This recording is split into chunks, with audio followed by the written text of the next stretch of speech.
America Iran మధ్య 4 నెలల సుదీర్ఘ సైనిక ఘర్షణ తర్వాత చారిత్రాత్మక శాంతి ఒప్పందం కుదిరింది. ఈ డీల్ పశ్చిమాసియా ప్రాంతంలో నూతన భౌగోళిక రాజకీయాలకు దారితీసింది. మారిన పరిస్థితులలో ఈ ప్రాంతంలో అమెరికా ఏకపక్ష ఆధిపత్యం తగ్గుతోంది. దాని స్థానంలో చైనా, ఇరాన్ కూటమి ప్రభావం బలపడుతుంది. అమెరికా, ఇజ్రాయెల్ కలిసి ఇరాన్పై సైనిక దాడులు చేసినప్పటికీ ఇరాన్ అణు సామర్థ్యాన్ని పూర్తిగా నిర్మూలించలేకపోయాయి అనేది వాస్తవం.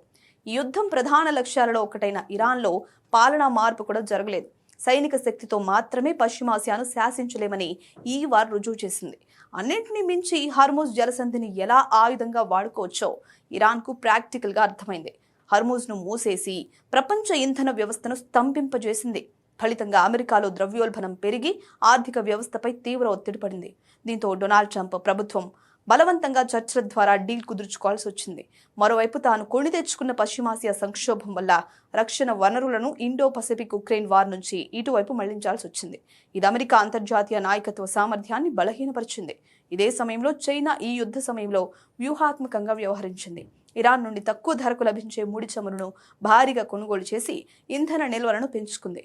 అమెరికాను ఒక విధ్వంసకర శక్తిగాను, తమను ప్రపంచ స్థిరత్వానికి బాధ్యతాయుతమైన దేశంగాను ప్రచారం చేసుకునేందుకే అవకాశం వచ్చింది. గతంలో సౌదీ, ఇరాన్ మధ్య రాయబారం నడిపిన చైనా ఇప్పుడు ఈ ప్రాంతంలో మౌలిక సదుపాయాలు, యురేషియా కనెక్టివిటీ ద్వారా తన పట్టును మరింత బిగిస్తోంది. అంతేకాదు, అమెరికా తన మిత్ర దేశాలైన తైవాన్ వంటి దేశాలకు ఇచ్చే రక్షణ హామీలను నిలబెట్టుకోగలదా అనే అనుమానాలను రేకెత్తించడానికి ఈ సంక్షోభాన్ని చైనా ఒక ప్రచార అస్త్రంగా వాడుకుంటోంది. ఇక ఇరాన్ వైపు నుంచి చూస్తే ఈ యుద్ధం దానిని పశ్చిమాసియాలో మరింత బలమైన శక్తిగా మార్చింది.